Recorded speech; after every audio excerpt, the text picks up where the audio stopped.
Hello again, welcome back everyone. LiquorHound here with you, and thank you for joining me once again for another spirit review video. Today we're going to be taking a look at the two latest releases from Barrell Craft Spirits, that being the Amburana finished bourbon and a Jamaican, I guess, peated Jamaican rum finished bourbon. Okay, now the way that came to be, and it's called the Tale of Two Islands, is because in 2018 they did a Tale of Two Islands rum.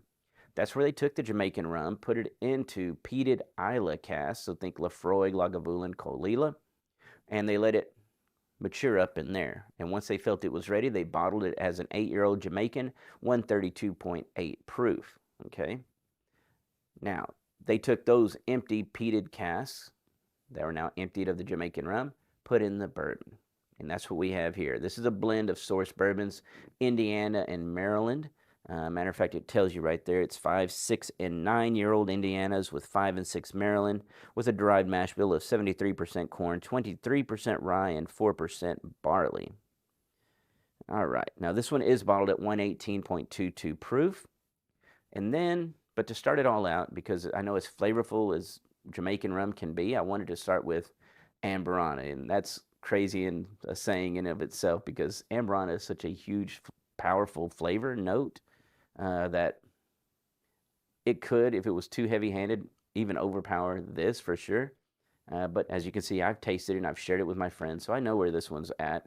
But this one is a blend of Indiana and Kentucky bourbons. 5, 6, 7, and 10-year-old Indiana bourbons with a 5-year-old Kentucky component. Derived mash bill of 75% corn, 21% rye, and 4% barley. Bottled at 116.42 proof. So we're going to start right there with this Amburana. And I will say this. Ooh, there it is. I will say this about Amburana. It is typically not my favorite finish on a whiskey, just because it is so heavy-handed that I've seen it just go way overboard and it's just a ton of cinnamon and it's really trying and stuff like that. And I don't like it when it does that. So I was really apprehensive when I saw this, but I have heard from friends that both of these were good. So I was like, all right, we'll go ahead and check them out.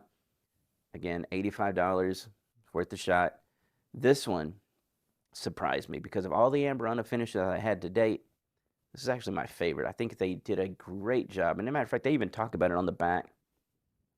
It says Amburana casks are challenging to work with. They impart strong cinnamon, nutmeg, clove, and vanilla spice notes. True blending expertise is required to enhance the bourbon with Amburana and maintain balance. That is 1000% true. So, me reading that, I was like, okay, they're aware of what that wood can do. So, they did a great job of balancing it and pulling, probably just put it in there, not even very long, I'm guessing, and then pulled it out. So it just has a little nuance of Amburana, but it's not overpowering. Okay, but when you put your nose in this glass, it is, again, people call it cinnamon toast crunch. That's exactly what it is. Cinnamon toast crunch with a little maple syrup and, oh, maple and caramel drizzled on is what this smells like. And that's the dominant note. Now, once you get in behind that and you focus a little more on the actual bourbon base, then to me, I start picking up a little bit of dried apples, a little bit of citrus in here, a little orange zest. There's some nuttiness, but it's light. It's like mostly almonds, a little bit of pecan. And then again, it's just that cinnamon, nutmeg, little clove, not a lot of clove, and oak. But here we go on the palate.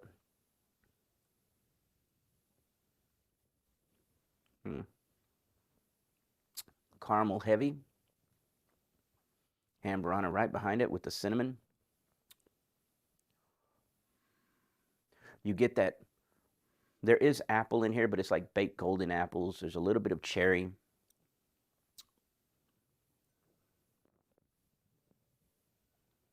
A little, like if you put a banana slice with a little brown sugar and you torched it, right, and you got that little caramelized banana, that's in there. Again, that pecan, that almond nuttiness is in here on the back end. Matter of fact, once you get over that big spice swell, because that's cinnamon in the ABV at 116, it does swell up a little bit. And as soon as you roll over on the back end, you get this shaved chocolate and more of a traditional, just, darker oak laying out on the back end. Now, when you chew on it on the back end, you still pick up that kind of orange oil zest thing from early on. You still pick up a little cherry and a little bit of that banana, that caramelized thing going on. That's still lingering. So overall, I really do enjoy this one. I think it's a really, again, probably the best done Amburana I've had to date. And I think if I was to recommend, if somebody was like, I've never had one of those finishes, I'd be like, yeah, get this one. It's only $85. It's actually really good. I've seen it out and about. Pretty much all the big chains around here have them. So very well done. All right, now I'm going to do a double rinse. Make sure I get all that cinnamon out. And that's one thing about me. Like, another reason why I'm not really keen on a lot of Amburana finishes is because, to me, whiskeys already pull cinnamon from the wood maturation process in the oak barrels. You're already getting a little cinnamon imparted. And typically I don't need more cinnamon, okay? But that one's so well done because that cinnamon was like grated, freshly grated with a little freshly grated nutmeg. It's soft. It's not sharp and overpowering. Okay, here we go. On to the Tale of Two Islands Bourbon. 118.22 proof. It's sweet as well. But this one has more brown sugar, definitely more maple. Maple and brown sugar. There's some sourness going on to the fruits. And the fruits being sour plum, sour cherry. A little bit of like a honeyed pear. And again, with that shaved chocolate and kind of that almond pecan nuttiness in there as well. It's definitely darker than this one. This one was more caramel, brighter, more vanilla, and again, the cinnamon. This one's a little more brooding here. All right, here we go on the palate.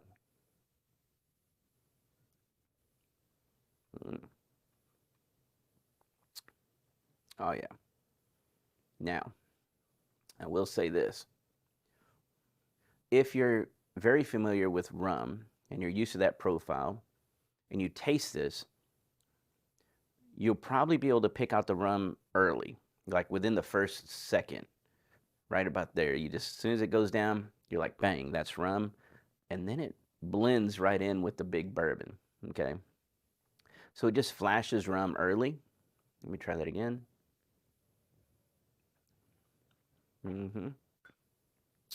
Yeah, because right there, and then it goes right into brown sugar, molasses, clove, orange oil, that sour plum, sour cherries in there. The mid palate doesn't swell like it did over here. Here I felt the swell as the Amburana with the spices and the ABV were picking up. Here it enters and it gets kind of big and it just holds right there through the mid palate. And it starts rolling and softening on the back end. It doesn't really swell. But again, on the finish, we're getting lots of that almost leather and oak on the back end of this one.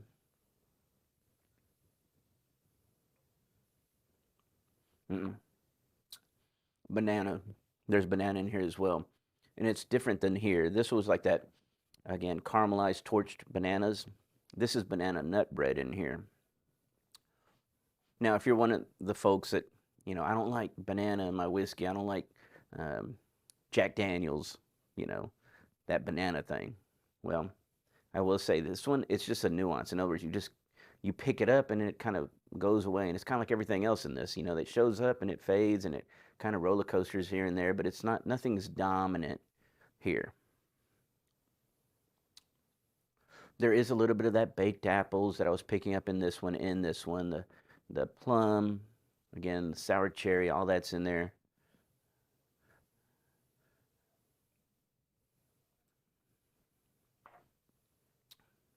that little, yeah, there's a little wisp of that Jamaican rum funk in there.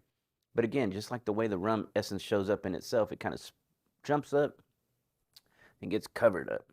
And then you pick up those sour fruits, a little bit of that rum kind of funk essence pulls in a little bit and recedes.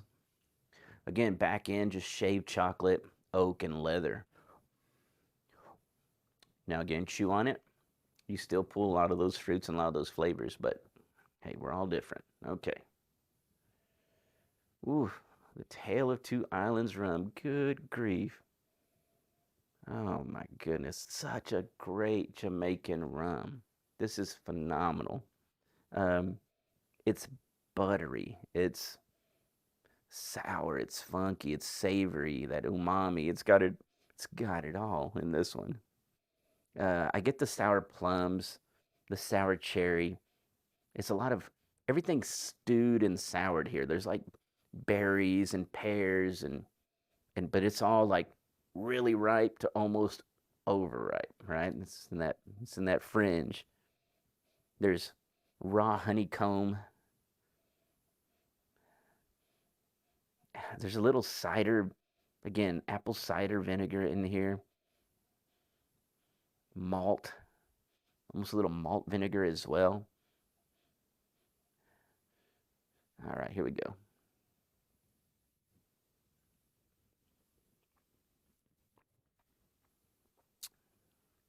It's so good. Wow. If you ever see this bottle and it's still there, if it's under $200, you should buy it. Yeah, that is a great, great rum. That is full of flavor.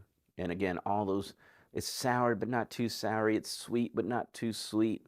You get the fruit and you get the acid from that kind of, that vinegarish, again, malt and apple cider. You get all that. There's a wisp of peat in here, but it's not heavy by any means. Which, if you ask me from a barrel standpoint, more than likely those barrels were totally empty when they got them.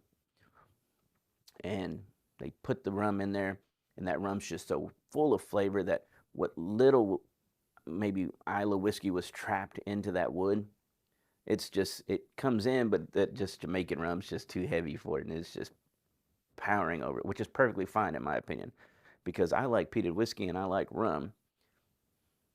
You know, the two, I've had good components where they're done well together like that. I think Cadenhead has done that, but this is really, really nice on its own. That little wisp of peat that's in there is just a nuance, and you could very easily talk yourself into that just being barrel char.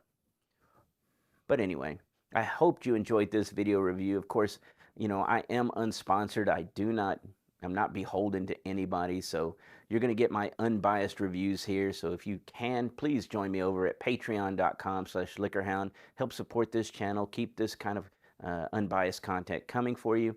But if you can't join me there, perfectly fine. I appreciate each and every one of my viewers, regardless of platform. So keep leaving all those great comments, and I'll get back to them just as soon as I can. Everyone have a great day, and cheers.